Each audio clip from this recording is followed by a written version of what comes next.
harus menggenjot-genjot, menggoes-goes.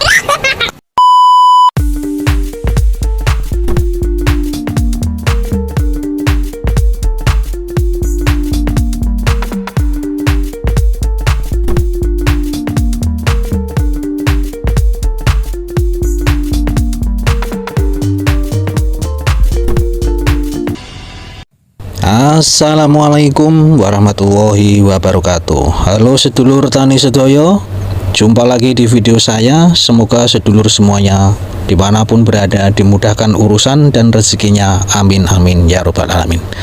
Salam ibu bumi, bopo langit. Masih melanjutkan video yang kemarin, tapi di kesempatan kali ini saya ingin memperlihatkan proses panen padinya. Umumnya di tempat saya masih banyak yang memilih panen padi dengan alat tradisional. Kalau di daerah sedulur semuanya, biasanya masih pakai alat tradisional atau pakai alat berat kombi.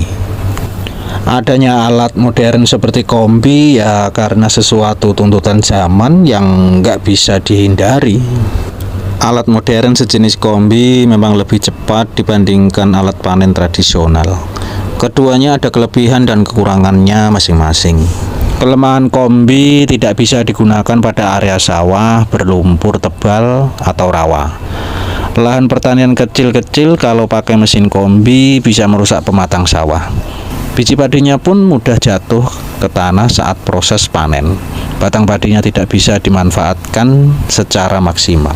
Meskipun begitu, petani juga dimudahkan dengan adanya mesin kombi karena menghemat waktu.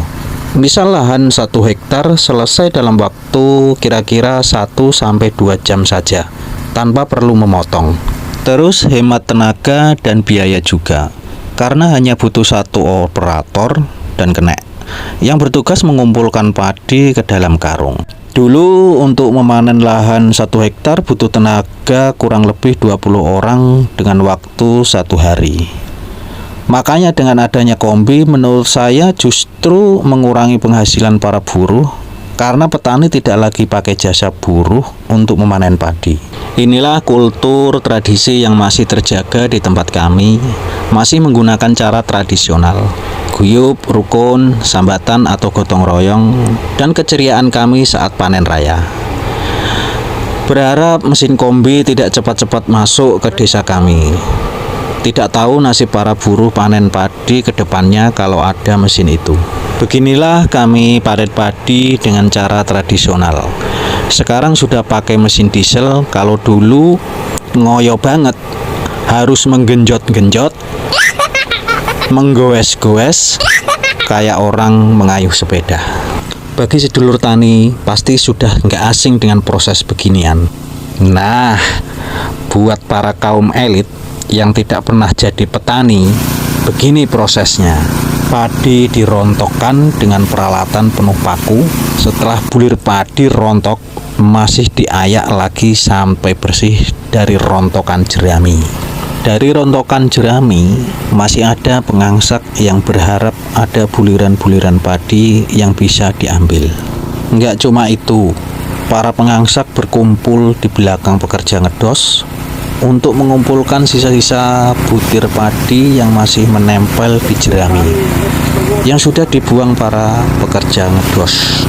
Kalau ada mesin kombi, pengangsak tidak bisa lagi mencari sisa-sisa padi yang telah dipanen. Mereka tidak punya pekerjaan yang jelas dan tidak memiliki lahan, toh mereka tidak mengganggu pemilik sawah. Pekerjaan mereka halal, tidak merugikan orang lain, tidak mencuri ataupun korupsi.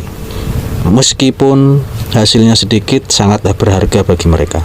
Jerami padi masih bisa dimanfaatkan untuk pakan ternak sapi dengan cara diawetkan atau dikeringkan.